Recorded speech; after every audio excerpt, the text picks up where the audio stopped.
As well, it's a good question. Like I remember like when I was a kid, like I'm talking like 5 or 6. I used to be like we used to have a local video store where I lived, called Extravision. That was like, I think in America it's like Blockbuster. Well, we had in Ireland we had Extravision, and they used to have like a horror section there. And I think I just was like enticed by just like gruesome looking horror stuff. And I would rent them, but I would never finish the films because I was so young and just terrified by everything. And I think that that's kind of where it started, where I think it was just like a general curiosity in morbid stuff and sort of those like really, those are like, because I was born in 1994, and so like I think the movies I remember have been like late 90s, early 2000s, which is the kind of stuff I ended up kind of covering in the channel. And those things there, just always interest me, because I wasn't really into like, superhero stuff. I wasn't really interested in like Lord of the Rings and all. Like I still watch that stuff, but I think it was only more so out of because it was like what everybody else was doing, but it just never enticed me as much as like the unknown and the mysterious and stuff. And then it kind of was there for a bit, and then it disappeared during my teens, and then it didn't really come back until I was like maybe in my 20s again, because I had sort of suppressed it because I didn't really have many people around me who were as interested in horror, and it sort of was always seen as like taboo, I guess, where I'm from, because not many, you don't really have the big community here as you probably do elsewhere. So it was sort of something I just kept to myself. Like I think when it came to horror, it was either I was watching those movies alone as a teenager growing up, or playing games, but never really engaging with it in terms of like the wider community. So yeah, I think that's where it started. It was just sort of something that kind of gradually happened, where as easily terrified as I was always curious to see what kind of monstrosity or horrific thing, because the most distinct memory I have would have been the movie Slugs. That was like one of the first horror movies I remember watching. And it seemed like so simple and primitive now, but back then just the idea of it managed to terrify me. So you start the YouTube channel, and it started off, you're just doing movie reviews and, like you said, more like generalized kind of stuff. When you started covering horror films and kind of doing what the channel is today, with like the video essays kind of exploring specific horror films, do you remember the one like specific video or specific movie you covered where you were like, okay, this is what I want to do? So I graduated, I think 2017, and so this was about in July time, and I thought I want to give, the channel was around 80,000 subscribers at the time, and I thought I've got to give this a go. I've got to at least give this, see if there's a possible full-time job out of this. So the first video I did where I was like officially full-time would have been the Thing, the John Carpenter film, and I made that, and then I think I made The Mist not long after that. And then again, I started doing just other general films. And then I did like an October section where I was doing like Nightmare on Elm Street, Scream, like just like the classics, the kind of general iconography.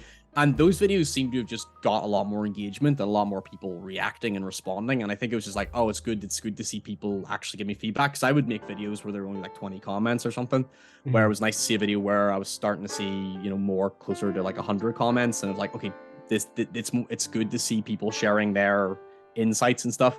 And then I did the Scooby-Doo horror films, which was like the direct-to-video ones, like Zombie Island and stuff. Then there was like just a string there where I ended up doing that. Then I did Goosebumps and Are You Afraid of the Dark? And then that's where I was like, yeah, you know what? I like doing this horror stuff more, because this feels like the thing that I've suppressed and kept to myself for so long, because I'm not surrounded by people that like horror. It's like, but there is people out there that are feeding on that, and it just made me feel like, oh, I can finally like unleash this thing I was really interested in. Well, speaking for myself, I can definitely say I believe the first video of yours I ever came across was, in fact, when you were covering the Scooby-Doo direct-to-video films. But I remember the video specifically that really made me a fan and like led me to subscribe to the channel and everything is definitely when you covered Lake Mungo. Yeah, so I'll admit that I don't really have a system in place for like what I usually cover next. I do try to go on what the recommendation is and gauge what everyone's interested in. But like when you mentioned Lake Mungo, like I love making the really obscure stuff. So like doing like Lake Mungo, and I did Possum. And then like those kinds of things are always like the most exciting ones to make. But those just generally go on if I come to an obscure film and I don't like, I do even the quickest Google search and I don't see much on it, then I'm like, oh, I want to see if I can maybe use whatever reach I have to maybe share with other people. So it's a mixture between like doing stuff that's like, I don't know anyone else that really talks about this film, I'm going to talk about it myself. I try to avoid generally like what's like recent releases, because it just it's a very different ecosystem, because you're kind of competing for views and you're kind of it just becomes the play the algorithm game, which I don't like doing. But my general mindset is I look at what my viewers recommend, and then I look and I have to look kind of deep in my soul and go, does this engage me enough to want to talk about it? Because there was a period of time where I was just going on recommendations and requests, and I realized that I was kind of not as interested in talking about it. So my system now is just I wholeheartedly only talk about what interests me, and the ones that interest me are revisiting films from my childhood. So I do a lot of like early 2000s, because that was my growing up period. So there's like the time where it's like I'll go back to that film going, I remember seeing like 13 Ghosts when I was a kid, and with Matthew Lillard and stuff, and it's like looking at that again as an adult, like changing my perspective on that. So doing those ones are my favorite. The video you were most proud of, like, do you have like a favorite video that you've done that you like look back on just like, damn, I did a really good job on this? There's actually quite a few. Like when you mentioned Lake Mungo and Possum are two of my favorite ones I made, because it was really cool. Those were cool because they were like so super obscure and like no one was really talking about them. Lake Mungo was an interesting one because I think I had only heard I had seen it years ago, but I didn't remember it. But I had last heard about it from one of the guys from Red Letter Media, I think mentioned it. Doug J from Red Letter Media mentioned it, and it had always sat in my mind going, oh yeah, I vaguely remember that. I might go back and watch it. And then that was where that started. Those two, there's Rose Red, which was like an old Stephen King miniseries I did. And then there is one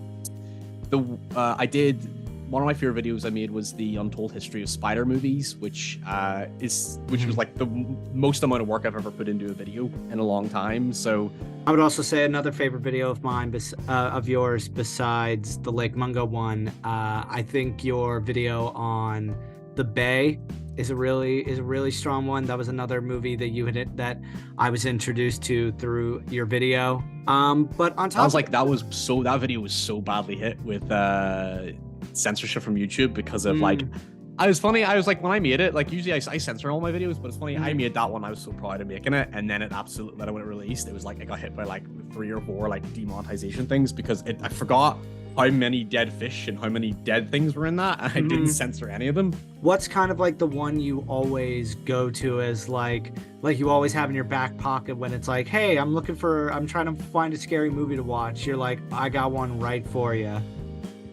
Oh damn. You know what, like, so my question whenever someone goes to me, what's the best horror film out there, I always say, the first question I always ask them is like, okay, well, you gotta tell me, do you like gore? And if you like gore, then I go with The Thing, and if you don't like gore, then I typically would go with The Others, because it's like very like any sort of like standard haunted house supernatural film generally does a job. Like I think like The Conjuring's a very easy sell for people, because it's like, I wouldn't say it's like the best of the best or necessarily like it like, it's one of those ones where you go where like the sort of vanilla horror film. So like The Conjuring and The Others are two I would go to, because it's like, okay, they're not really gory or violent, they're just spooky and they've got all the kind of the notes that you kind of need. But like, because I try not to go for one that's too heavy-handed, or like, so when, like I always say, like Hereditary is like one of the best films I think that's come out in recent memory, but I wouldn't straight up recommend it because it's like folk horror, and folk horror takes a bit of like, it's a bit of an acquired taste where you need to takes a few folk horrors to kind of get the tone of it, I guess. That makes it sound like super pretentious and gatekeepy, but like I always say, it's like, yeah, it's easy to go with like a James Wan film and just start there, because his stuff is kind of like the baseline vanilla jumping off point for everything. But I always just go, because it's like, I would never recommend a lot of people, I've had people who are not into horror going, oh, what would you recommend, Scream or recommend Halloween? It's like, I'd recommend Scream, but I wouldn't recommend Halloween, because Halloween's at that point where this might sound controversial. It's like Halloween. It's not that it hasn't aged well. It's just that it made more sense in its time in terms of being a horror movie. I think we're so desensitized to the simplicity of it now. You need something that's a bit more energetic, I think. So like the 2018 Halloween, like the newer. Oh, you could go with that. I never thought. Yeah. Like it's, you can see like when I look at like the original Halloween, which I really like, but I can see why. Like I have so many friends who watched it for the first time in recent memory and they didn't like it, and I think that that's completely fine because it's such a very, very light film compared to what it was for its time. Whereas you watch 2018 film, it's like, this is Halloween in a modern. This is what a modern Halloween film should look like. It's like, it's not. It's meant to be more like, yeah, like action packed, and it's a bit more brutal and in your face, whereas the original isn't. So it's like I always have to go for that, like, because I mean I'm not like that pure. I'm not purist enough with horror films. Like I don't think it's like you need to watch the classics to really get into it. Like you everyone's different. It's very, everyone's tastes are going to be different. But I always say it's like start with like a James Wan, The Conjuring style thing, and then if you want, then you kind of spread out from there. If you want to go towards like gore and splatter and stuff, you kind of then verge towards, like I said, like Scream or something, and then you can go the other direction if you want to go into more like psychological stuff. Hope that's answered the question. I feel like I'm rambling a lot. Yeah, no, you're all right. That does answer my question.